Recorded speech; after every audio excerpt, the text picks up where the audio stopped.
Good morning, you beautiful people. I hope you guys are having a wonderful day today. Welcome to my Infinite Warfare first impressions. I want to talk about my first impressions of the multiplayer, zombies, and campaign of Infinite Warfare because I am pleasantly surprised. So let's get the easy one out of the way first. Multiplayer is pretty much how it was in the beta. They did change what they said they were going to change in the patch notes a couple days ago, and that's fine. As far as the actual gameplay and stuff, I still am not a fan of the arcade style Call of Duty maps and Call of Duty games in general, and that's exactly what this is. I mean, you have really bad close quarter combat mechanics.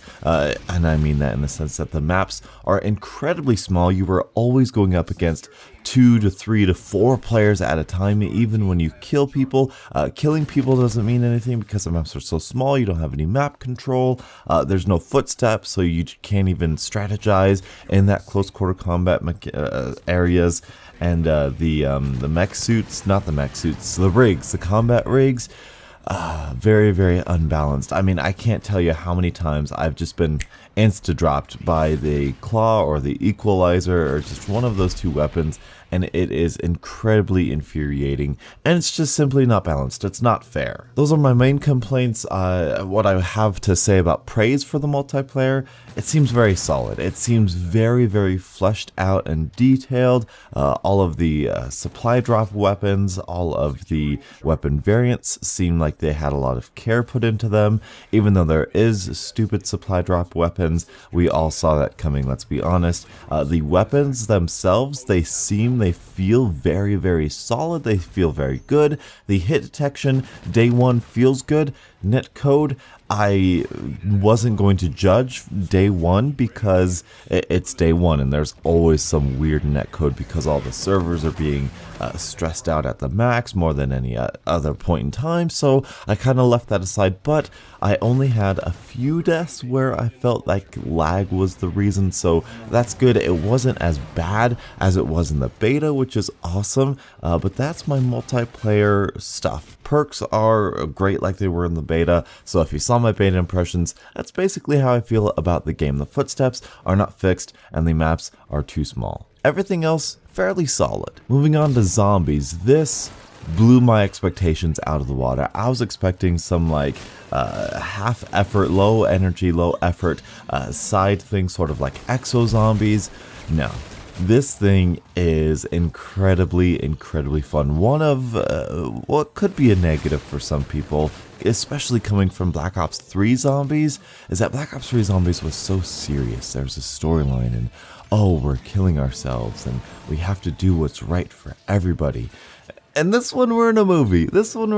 We're having fun. There's quirky, weird characters, and it's just an 80s theme park zombies game, and it's so freaking fun. It's so fun. It's wide open. It's easy. Exploring the map, figuring stuff out by myself without watching any YouTube videos was really rewarding, really fun, and I really enjoyed it. One major complaint I could see having, and we will discuss further as the game continues in its life cycle, the boss zombie. The boss zombie seems like it could be an issue. It seems like it could be that one thing that just prevents people from getting to high rounds, which is not ideal because that's not something zombies should be about. Now, this is a brand new game from a different developer, so they kind of have their own precedent to set forward, but I feel like that could be an issue. But everything else, the weapons,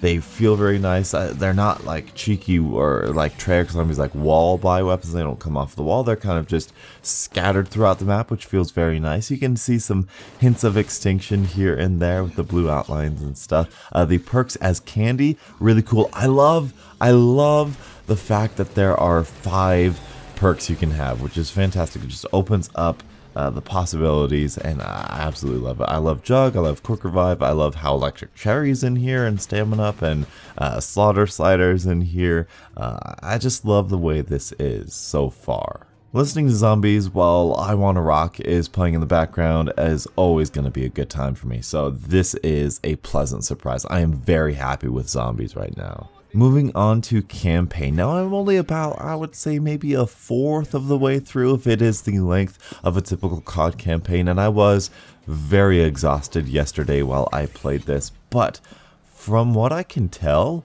this is another pleasant surprise. I mean, this was a really pleasant surprise because I know I go into Call of Duty campaigns and I'm like, I don't really care, it's just a campaign. Black Ops 3 campaign, probably the worst Call of Duty campaign we have ever had, and it was like, doesn't really matter who buys COD for the campaign.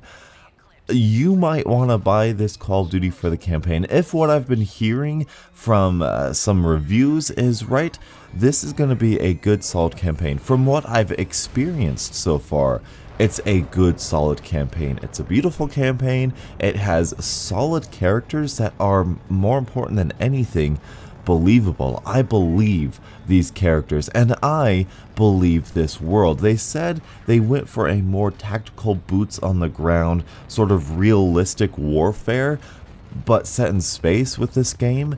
That is honestly the best description. I feel like you could take the events of this game, set it to modern times, and still have the same gameplay, still have the same feel. It feels like a real game. It feels like a real atmosphere and environment and world that you're in. It does a fantastic job at building this world, and that is a huge surprise to me, and I am eager to play the rest of the campaign, which is not something I could say about the previous Call of Duty campaigns. And overall, this game is very polished. When Black Ops 3 came out, you could tell it was a 3-year game. You could tell they put their heart and soul in making this game as polished, or making Black Ops 3 as polished as they could. That's exactly how I feel about this game. I feel like they put so much care into each of the little details to make it the best game they could possibly make, and I will admire them for that. Even if I'm not particularly fond of the style of multiplayer, which I want to do an in-depth review throughout the entire year on my channel of why people don't like this mechanic or that mechanic, or what would happen if we put this mechanic in multiplayer. I want to do that for the future, at least this year of my channel, so that's that. But I really can tell they put a lot of heart and soul into this game, and that is not just an 80s pun. So that's my thoughts on Infinite Warfare. I am pleasantly surprised with the zombies and campaign, and I find that there is going to be a lot of content, at least in the zombies area, to talk about, and the multiplayer side is going to be fun to compare and contrast to Modern Warfare Remastered, which I have yet to play, which hopefully is downloaded by now. But anyway, that's my thoughts. What are your guys' thoughts on campaign and zombies and multiplayer? Thank you guys so much for watching, and until the next absolutely beautiful Call of Duty morning, I'll catch up with you guys later. And as always, stay beautiful.